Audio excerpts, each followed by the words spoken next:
Pemberontakan PKI 1948 atau yang juga disebut Peristiwa Madiun adalah pemberontakan komunis yang terjadi pada tanggal 18 September 1948 di kota Madiun.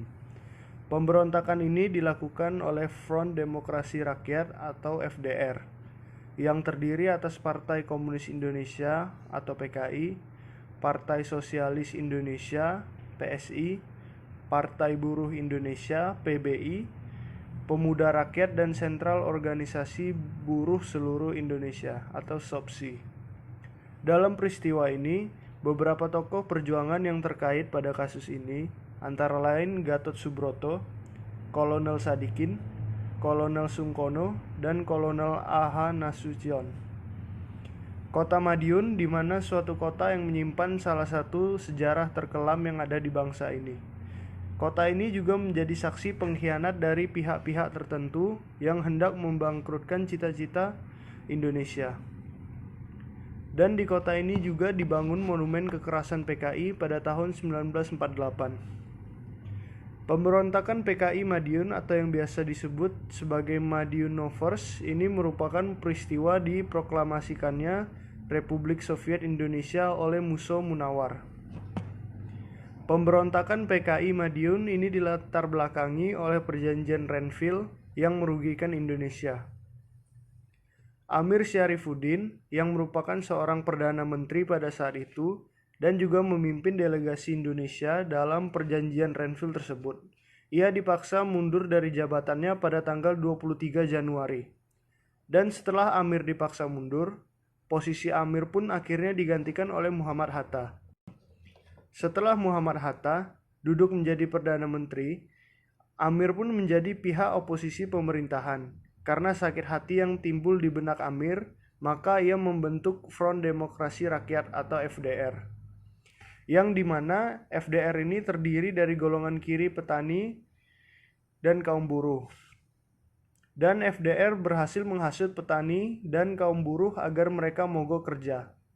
Hal ini sangat membuat kekacauan bagi perekonomian yang ada di Republik Indonesia yang baru mereka pada saat itu. Pada bulan Mei 1948, akhirnya Musso pun yang berperan sebagai ketua umum PKI pun kembali dari Moskow.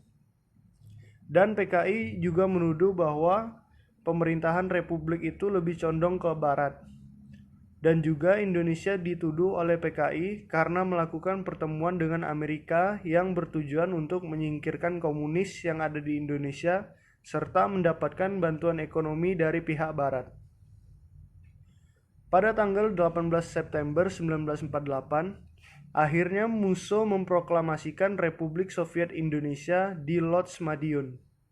Dan pada saat PKI dan FDR berhasil menguasai kota Madiun, mereka melakukan ancaman yang diberikan kepada warga jika mereka tidak ikut dengan PKI. Maka mereka akan dibunuh. Dan PKI juga membunuh para santri serta ulama-ulama, menculik para warga dan juga pejabat pada saat itu. Peristiwa Perjuangan PKI Madiun. Untuk kepentingan pertahanan dan penindasan pemberontakan, pada 19 September, Presiden Soekarno selaku Panglima tertinggi memaklumkan negara dalam keadaan bahasa. Lewat corong radio Yogyakarta yang diangkat Kolonel Sungkono sebagai Gubernur Militer Jawa Timur, mendapat tugas untuk menindas pemberontakan dan merebut kembali kota Madiun. Pada malam hari, mulai dilakukan penangkapan pimpinan PKI di berbagai daerah termasuk ibu kota Yogyakarta waktu itu. Panglima Besar Jenderal Sudirman memerintahkan pengepungan terhadap kota Madiun. Gerakan pasukan pemerintah dimulai pada 21 September 1948. Pengejaran pemberontakan oleh TNI terus dilakukan pada 31 Oktober 1948. Pada waktu itu, Brigade S atau Sudarsono yang dipimpin Kapten Sunadar telah dapat menembak mati Musso di Sumoroto. Selanjutnya, tokoh-tokoh pemberontakan tertangkap di desa Girimarto dan pada 5 November 1948 menjalani hukuman militer. Dalam peristiwa ini pun, terdapat beberapa tokoh pahlawan yang turut berperan dalam peristiwa ini.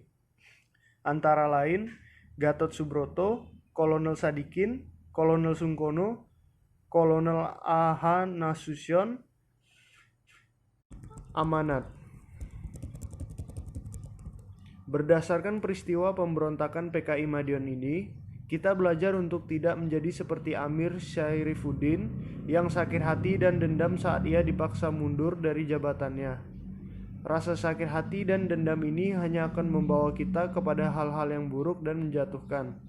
Seperti yang kita tahu, Musso juga ingin menguasai kota Madiun. Musso memproklamasikan Republik Soviet yang mungkin dengan itu kota Madiun akan berhasil ia kuasai dalam pimpinannya. Oleh sebab itu, kita tidak boleh serakah untuk mengingini orang lain untuk kepentingan dan kemauan kita saja. Kita juga harus memiliki semangat untuk memperjuangkan dan mempertahankan kemerdekaan Indonesia. Karya Tuhan dalam sejarah. Tuhan mengizinkan peristiwa PKI Madiun ini terjadi sesuai dengan rencananya. Melalui kejadian ini, Indonesia bisa menjadi lebih kuat dan baik lagi ke depannya, di mana peristiwa ini dapat meningkatkan semangat Indonesia untuk mempertahankan kemerdekaan Indonesia, yaitu dengan adanya kelompok-kelompok yang turut membantu perjuangan PKI Madiun ini. Implikasi dalam kehidupan. Dari pemberontakan PKI Madiun ini, dapat kita lihat bahwa sikap sakit hati, dendam, serta rasa ingin menguasai masih ada di antara masyarakat Indonesia. Namun, perlahan-lahan sudah mulai ditinggalkan, di mana masyarakat Indonesia sudah lebih menerima setiap pendapat yang berbeda, serta telah mementingkan kepentingan bersama di atas kepentingan pribadi. Dengan menerapkannya terus-menerus, maka peristiwa seperti itu tidak akan terjadi lagi. Kita juga harus mempertahankan kemerdekaan yang sudah diperjuangkan oleh para tokoh pejuang kemerdekaan dengan mencintai dan membela bangsa Indonesia. Pada saat ini, kami akan menceritakan biografi dari salah satu pahlawan tersebut, yaitu Gatot Subroto. Gatot Subroto merupakan pahlawan pertama yang berperan dalam pemberontakan PKI Madiun ini. Beliau adalah salah satu tokoh pejuang pemberontakan PKI Madiun yang lahir di Banyumas, 10 Oktober 1907. Dan Gatot Subroto sendiri wafat di Jakarta pada tanggal 11 Juni 1962. Setelah ia wafat, kemudian ia dimakamkan di Unggarang, tepat di Kabupaten Semarang.